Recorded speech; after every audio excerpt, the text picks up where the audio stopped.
sales enablement used to just be sales training. It used to be, and let me back up a little bit. So when I was 30 years old, I was old to be an SDR.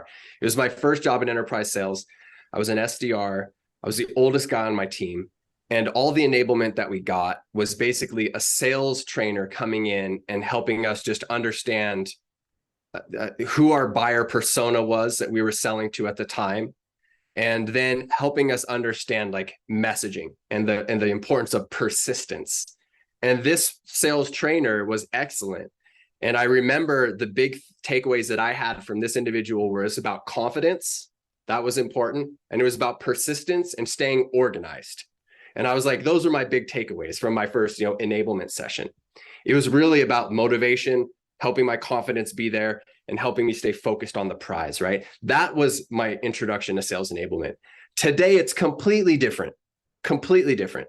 What sales enablement is, it's helping enterprise sellers navigate an entire ecosystem of tools that they have to be able to become proficient at, content that is going to be pointed to their personas. So how do they find that content? How to utilize that content? And then there's the entire sales messaging side of things. How do I get my message across in a crisp way? How do I do excellent discovery? How do I make sure that what I'm selling is going to relate to what the buyer needs to help solve their overarching business problems? So yeah, their motivation, confidence, all of that stuff has to overlay all of that. But there's these specialized tracks that our sellers are expected to excel at all of them. They have to be excellent communicators. They have to be confident. They have to have the right discovery questions. They have to be able to craft a great demo along with their sales engineer that's going to help the customer see the vision that they're trying to paint to solve those business problems. And they have all these tools that they're expected to become proficient at.